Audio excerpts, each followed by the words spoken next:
Overall, things are good. You know, like a lot of our business has been in many ways shut down, but we started this curbside program at the tap room. Our Pride and Purpose beer is like, we just launched it last week. That's one where, you know, we're contributing a portion of that to the Richmond Rapid Response Fund. But, That's you know, awesome. it's been nice. It's been cool to see how many people actually come out and pick up beer because they want to support their local business. But people will love this particular one because, you know, it's got a broader purpose to it. So, yeah. That's awesome. So yeah, that was actually that was one of my questions, and so you kind of touched on it just now. And so, what was the the reasoning or the idea behind Pride and Purpose, that specific brand? Well, it was one of those things where a couple things lined up fortuitously. We had a beer that was slated to be what we call a taproom exclusive. So we don't put it in cans. We don't sell it out to the market. We just do it for our taproom customers. And you kind of do that to a little experimentation, trying a new style, see if people like it, and then see if you want to make it, you know, bigger after that. But we only had it in kegs, and we were going to release it just before the shutdown. And then the shutdown happened, and then we've got, you know, 600 gallons of beer that we can't sell, right? Yeah.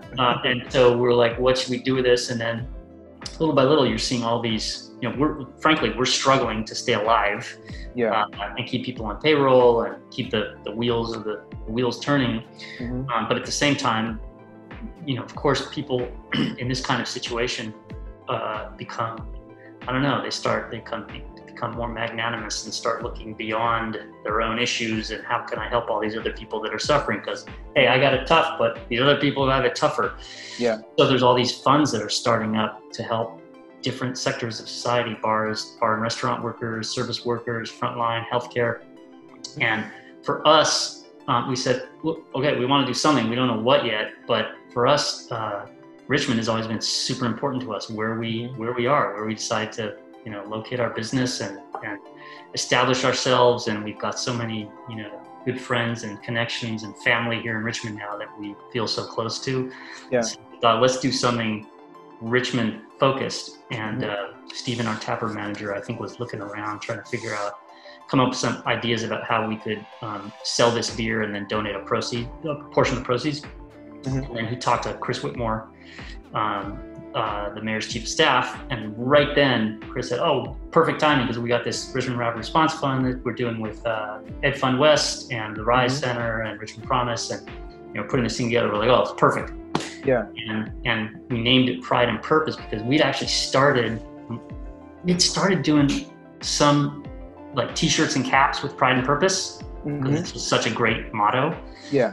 We also have a blog. If you haven't seen it, check it out. We have featured a number of different people in Richmond, in and around Richmond, businesses, nonprofits. People are doing cool stuff. We want to kind of shine a spotlight on people in Richmond. So we call that blog the Pride and Purpose blog.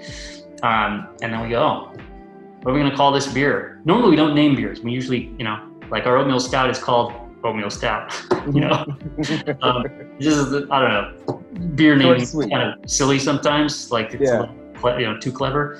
But this one we said, let's just call this Pride and Purpose because it is perfect for time, you know.